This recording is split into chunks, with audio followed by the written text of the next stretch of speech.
Este es un trabajo realizado por los alumnos del profesorado semipresencial del programa PAC del año 2019 para el curso de Análisis 2 del profesorado de Matemática.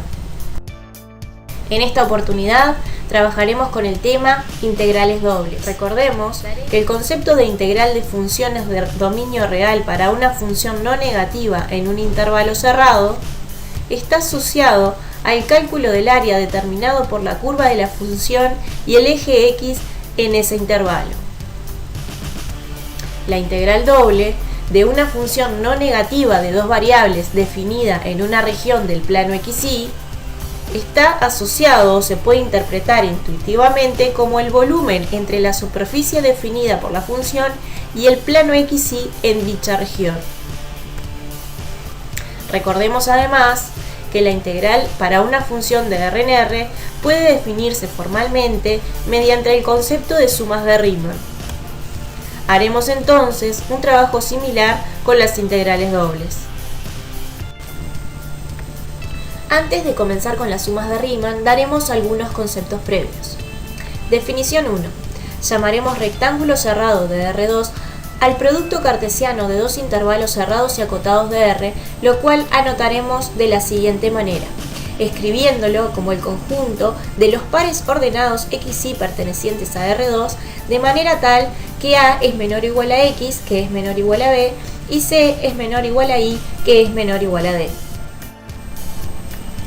Definición 2. Particiones de un rectángulo. Sea la región R igual al producto de los intervalos cerrados AB por CD incluida en R2, llamaremos partición de R al producto cartesiano de una partición del intervalo cerrado AB por otra del intervalo cerrado CD. Es decir, si P1 es el conjunto formado por X0, X1 hasta Xn y P2 es el conjunto formado por Y0, Y1 hastaYm, entonces podemos escribir a P como el conjunto de las regiones R sub I J, que son el producto de los intervalos cerrados X sub I menos 1, X sub I por I sub J menos 1, I sub J, de manera tal que I es mayor o igual a 1 y menor o igual a N, y J es mayor o igual a 1 y menor o igual a M. Observemos entonces que la partición P consta de N por M rectángulos. Sumas de Riemann. Sea R la región definida como el producto cartesiano de los intervalos AB por CD incluida en R2, consideremos una partición de R que recordemos contenía los R sub I J, y sea F una función acotada de dominio la región R y codominio real, se definen las sumas inferior y superior de F asociada a P de la siguiente manera. Por tanto, definimos así la suma de Riemann de F asociada a P y a un par ordenado arbitrario alfa sub I J, beta sub I J de la región R sub I J como la suma desde I igual 1 hasta N de la suma desde J igual 1 hasta M de F de alfa sub I J, beta sub I J por delta X sub I, delta I sub J, siendo delta X sub I la diferencia entre X sub I y X sub I menos 1 y delta sub I J la diferencia entre I sub J y I sub J menos 1. Cada sumando de la suma de Riemann definida antes, en el caso de que F sea positiva, puede interpretarse como el volumen de un prisma de altura F de alfa sub I J, beta sub I J y base, el producto de los intervalos cerrados X sub I menos 1, X sub I por I sub J menos 1, I sub J. Vemos en la imagen una interpretación de esto. Integral doble de Riemann. Sea una función f de A en R, donde A es un conjunto acotado incluido en R2, decimos que f es reintegrable en A si y solo si existe un único número real L, tal que el límite de la suma desde I igual 1 hasta n, de la suma desde J igual 1 hasta m, del producto de f de alfa sub I J beta sub I J por delta X sub I por delta I sub J menos L, cuando la norma de la partición tiende a 0, es igual a 0. Cualquiera haya sido el criterio de elección de cada par alfa sub I J beta sub I J.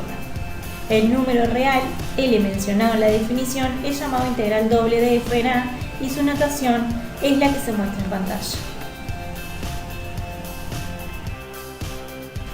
Algunas conclusiones.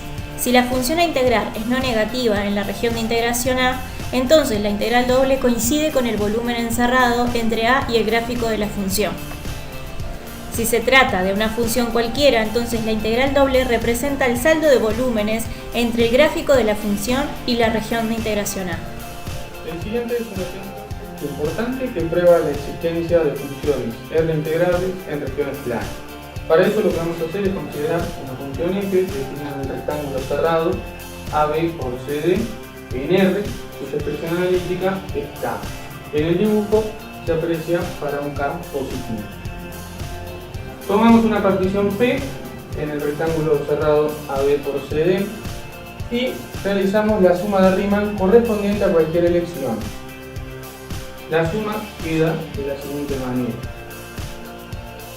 Desde i igual 1 hasta n, la suma desde j igual 1 hasta m de el producto k por delta x sub i por delta i sub j.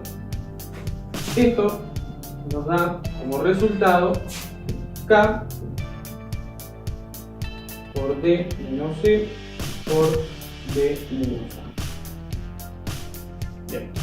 Esta suma es constante, pues no depende del valor funcional de f ni de la partición elegida. Entonces podemos afirmar de que f es R integrable en la región AB por CD. Lo que hacemos es anotar a la integral doble de AB por CD de K de X de Y como el producto de K por D menos C por B menos A. Para continuar, vincularemos las sumas de Darboux con las integrales de Riemann en rectángulos. Para eso, partiremos de una función f acotada y definida en el rectángulo cerrado AB por CD, sobre el que consideraremos una partición P. En cada rectángulo de la partición, como f es acotada, presentará supremo e ínfimo. De esta manera, llamaremos suma superior de f en el rectángulo AB por CD según la partición P al número que se obtiene de sumar de i igual 0 a n y de j igual 1 a m del producto del supremo en cada rectángulo de la partición por el área de dicho rectángulo. De forma análoga, se define la suma inferior cambiando el supremo por el ínfimo de cada rectángulo de la partición. Luego, cada elemento x sub ij y sub ij de cada rectángulo de la partición cumple que su valor funcional es mayor o igual al ínfimo y menor o igual al supremo de dicho rectángulo. Por tanto, la suma inferior de Darboux es menor o igual a la suma de Riemann y esta es a su vez menor o igual a la suma superior de Darboux.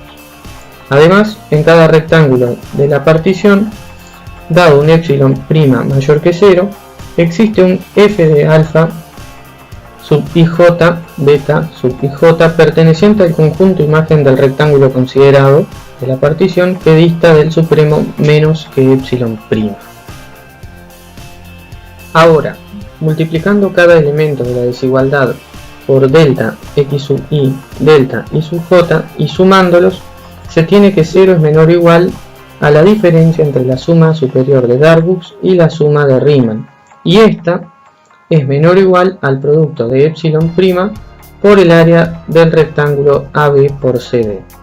Si f fuera R integrable en el rectángulo AB por CD, se cumpliría que el límite cuando la norma de la partición tiende a 0 de la suma de Riemann es igual a la integral doble de f en el rectángulo AB por CD independientemente de la elección de los alfa sub ij beta sub ij. Ya que la desigualdad de la definición de límite no depende del criterio de elección, tomamos el que verifica que la diferencia entre el supremo de la partición y f de alfa sub ij beta sub ij sea menor a epsilon prima, tomando epsilon prima de forma que sea menor a epsilon sobre 2 por el área del rectángulo AB por CD.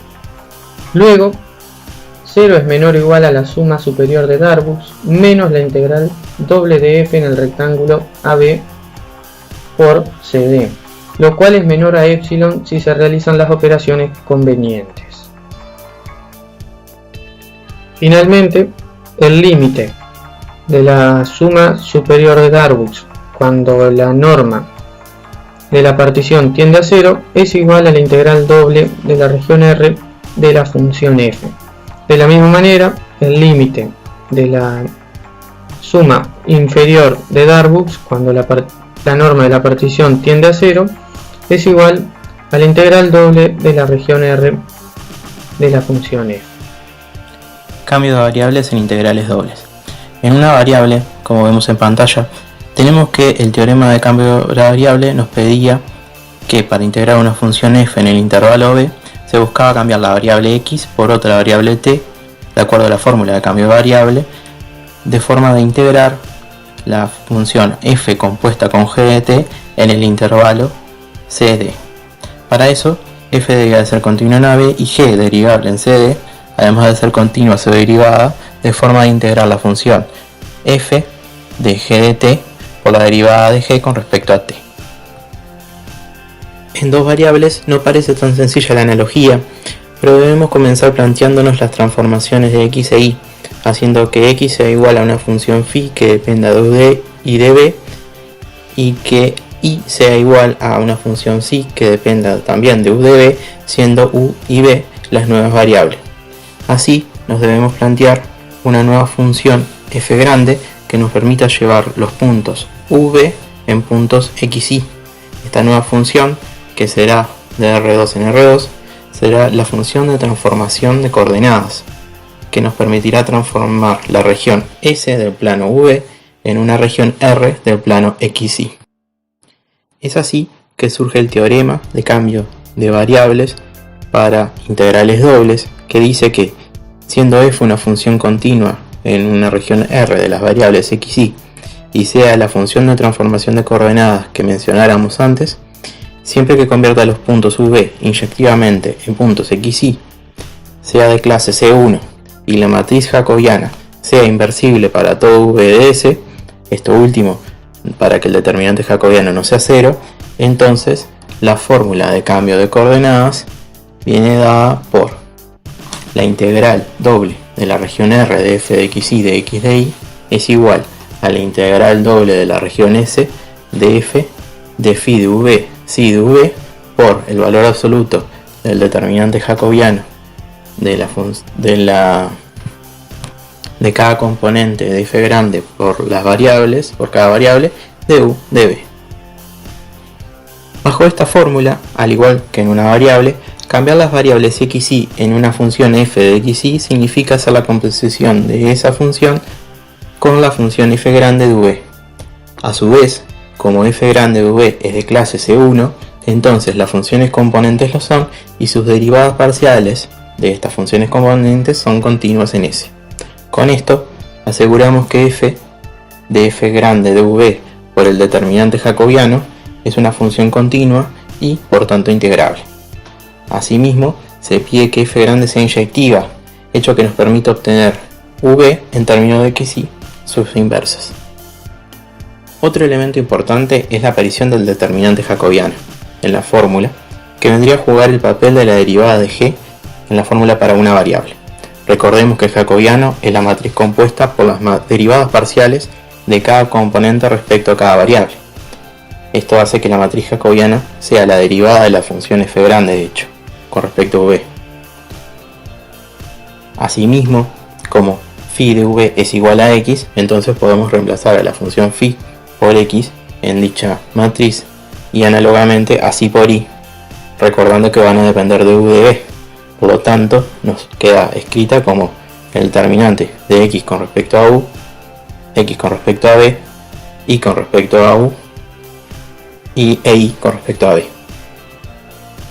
Para terminar con el jacobiano, tenemos que recargar que este nos aporta información del comportamiento de la función cerca de ese punto, por lo que es un factor local de modificación de áreas. Bien, para ejemplificar el teorema que acabamos de ver, vamos a calcular la siguiente integral doble.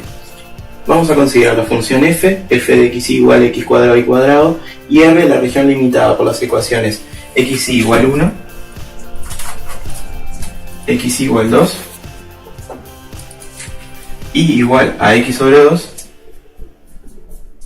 y la ecuación y igual 3x. Todo esto comprendido en el primer cuadrante. Para calcular en coordenadas lineales esta región, tendríamos que dividir en 3 zonas para mantener los límites constantes. Entonces implicaría el cálculo de 3 integrales por separado. Ahora, si observamos bien, x igual 1, podríamos en vez de considerar x una variable u, que haría que esta también fuera u, que haría que u variara de 1 a 2, y podemos hacer, en vez de considerar y igual a x sobre 2, podemos considerar y sobre x igual a 1 medio, e y sobre x igual 3, lo que haría como una nueva variable, y sobre x podemos llamarla b, que haría que esta también fuera b, y variaría de 1 medio a 3. Entonces, en vez de considerar las variables x y, podríamos considerar las variables u, b, ¿sí? Que se llamarían, u sería x y b y sobre x, que harían que nuestra región se comportara como un rectángulo, ¿sí? Porque sería u variaría de 1 a 2 y b variaría de 1 medio a 3, lo que configuraría una nueva región S que podemos transformar en R a partir de una función de cambio de coordenadas. Para considerar este cambio de variables, entonces tendríamos que poder definir una nueva función f grande que hiciera que u, b se transformara en x, y. Por lo que tendríamos que ver cómo depende x con respecto a v y cómo depende y con respecto a v. Lo que nosotros podemos a partir de aquí definimos es que u es igual a x, y que b es igual a y sobre x, que podemos perfectamente despejar aquí como xb igual y sustituyendo nos queda que u es igual a x por xb, lo que implica que u es igual, u sobre b es igual a x cuadrado, por lo que x es igual a más o menos raíz cuadrada de u sobre b. Podemos hacer un razonamiento similar, pero en vez de acá x y sobre x, en vez de despejar ahí podemos despejar a x. Ahora, como estamos trabajando en el primer cuadrante, en ambos casos, entonces la nueva función f de cambio de coordenadas la podemos definir como más raíz cuadrada de u sobre b más raíz cuadrada de v. Entonces, para poder realizar un cambio de variable y que nuestra integral doble, en vez de depender de x y dependa de v, tenemos que hacer ciertas consideraciones. Por ejemplo, que la función original sea continua en la región, lo cual es cierto porque es una multiplicación de funciones polinomiales en el primer cuadrante, continuas por supuesto, ¿no? Asimismo, tenemos que ver que la nueva función que vamos a definir, f, no tiene problemas de existencia en esa región y transforme las coordenadas de los puntos del plano v en puntos del plano x, y. Asimismo, esta función es derivable en el plano V porque estamos trabajando en el primer cuadrante y es una división de funciones derivables en el primer cuadrante compuestas con una raíz cuadrada que también es derivable en el primer cuadrante. Por lo que podemos perfectamente decir de que cumple casi todas las hipótesis del teorema. Nos faltaría verificar cuál es el comportamiento de jacobiano. Para eso lo vamos a calcular. El teorema nos pide que el jacobiano sea inversible en todo V, lo que implica que el determinante del jacobiano no puede ser 0, por lo que podemos calcularlo y ver si efectivamente no es 0 lo de B, de I con respecto de U y de I con respecto de B. Procediendo a calcular las derivadas parciales, nos queda que esto queda 1 sobre 2b. Entonces el determinante del jacobiano da 1 sobre 2b, lo que si consideramos las hipótesis del teorema de cambio de variable cumple, ya que b, primero verificando la existencia, al trabajar en el primer cuadrante existe para todos los v que vamos a utilizar, y a su vez esto es diferente de 0 porque 1 dividido sobre 2b nunca da 0, lo que implica que la matriz es inversible para todos los v con los que estamos trabajando. Así de xy con respecto a dv es igual a 1 sobre 2b, y si lo ponemos en valores absolutos también va a cumplir porque B siempre pertenece al primer cuadrante y es positivo. Lo que nos restaría verificar es cómo es f de v. Nosotros sabemos que f de xy es x cuadrado por y cuadrado, x es igual a raíz de u sobre b, e y es igual a raíz de v. Entonces f de v va a ser igual a raíz de u sobre b al cuadrado por raíz de u b al cuadrado, lo que es igual a el valor absoluto de u sobre b por el valor absoluto de u por b. Como estamos trabajando en el primer cuadrante, entonces podemos sacar los valores absolutos sin problema y nos quedaría que esto va a ser igual a u cuadrado. Entonces, la integral doble de la región f de xy con respecto de x de y es igual, por el teorema de cambio de variable, a la integral doble de la nueva región S, que recordemos que es una región rectangular, de f de v por el valor absoluto de xy con respecto a dv de u de b. Sí, que por el teorema de Fubini lo podemos escribir como la integral, ¿sí? Verifiquemos que u varía entre 1 y 2, o sea, integral de 1 a 2 de u, y b varía de 1 medio a 3, de 1 medio a 3 de b. fu dijimos que era u cuadrado y el determinante del jacobiano era 1 sobre 2b, en valor absoluto también. Entonces ahora lo que nos quedaría es resolver esta integral, que es muchísimo más sencilla de resolver que si la tuviéramos que dividir en 3 partes y aplicarla en lineales. Notación polar.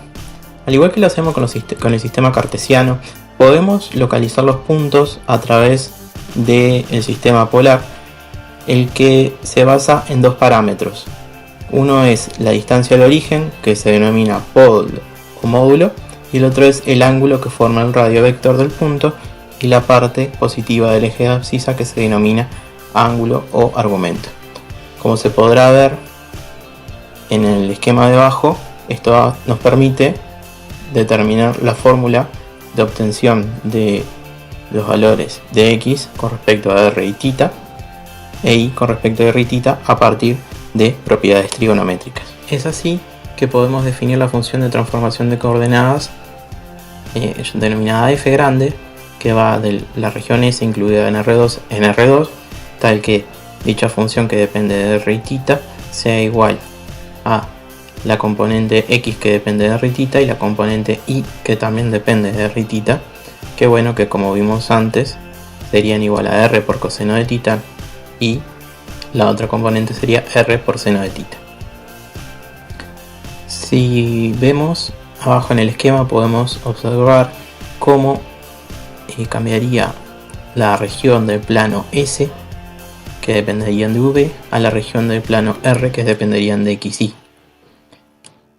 Tenemos que tener en cuenta que el polo tiene que ser mayor o igual a 0 y que el ángulo θ tiene que variar entre 0 y 2π, pudiendo ser igual a 0 pero no 2π, para poder mantener la inyectividad.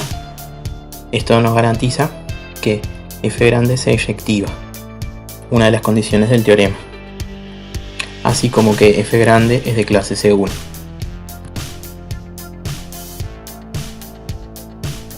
Este ejemplo que nos dice, sea la región S representada en la figura, que si observamos es un anillo semicircular, porque tenemos un semicírculo de centro 0, 0 y radio 3 y un semicírculo de centro 0 y radio 1, y si a la función f de x y 1, ¿sí? La constante 1, plantear el cálculo de la integral en coordenadas rectangulares primero y luego realizar el mismo integral pero con coordenadas polares.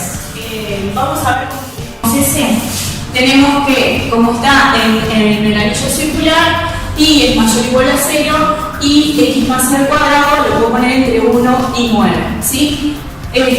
Para facilitar los cálculos vamos a escribir este integral como la diferencia de las áreas, por decirlo de alguna manera, entre los dos círculos, ¿sí? Entonces, si nosotros observamos para el círculo 1, tenemos que x está entre 1 y menos 1 y y está entre 0 y raíz cuadrada de 1 menos x al cuadrado.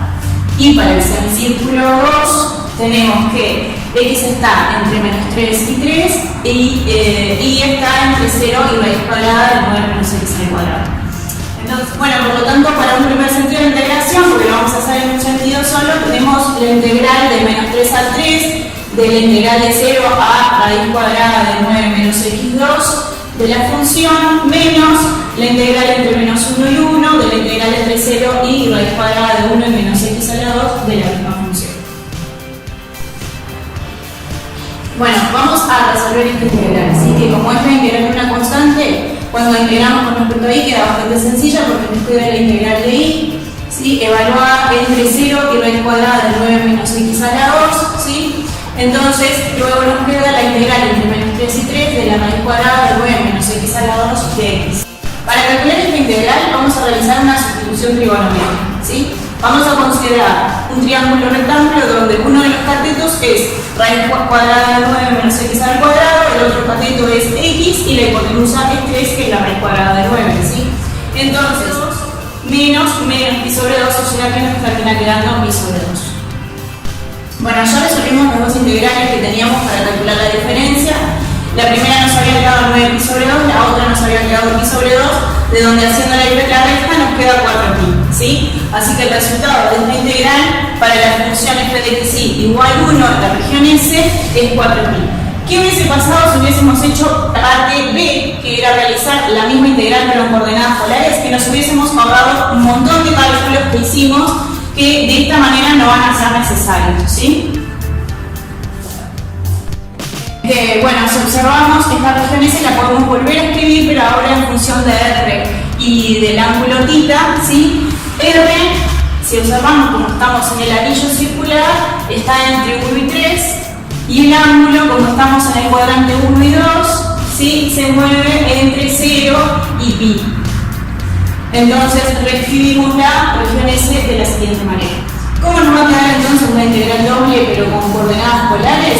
Bueno, nos va a quedar la integral entre 1 y 3, ¿sí? De la integral entre 0 y pi, porque primero vamos a integrar con respecto a θ, de 1 por R. ¿Por qué R? Porque R recordemos que es el jacobiano, ¿sí? Entonces nos quedaría el integral entre 1 y 3 de R por θ evaluado entre 0 y pi de R, ¿sí? Que cuando sustituimos θ por 0 nos da 0, cuando sustituimos por pi nos queda R por pi. Por lo tanto nos va a quedar la integral entre 1 y 3 de R por pi de R, que es muy sencillo de calcular, nos va a quedar R cuadrado sobre 2 por pi evaluado entre 1 y 3. De lo que obtenemos 3 al cuadrado sobre 2 por pi menos 1 al cuadrado sobre 2 por pi, lo que nos termina dando 4pi, que es lo que habíamos obtenido hoy. Observemos que en este caso, si hubiésemos comenzado con las coordenadas polares, hubiésemos hecho un cálculo mucho más corto, ¿sí? Y más sencillo.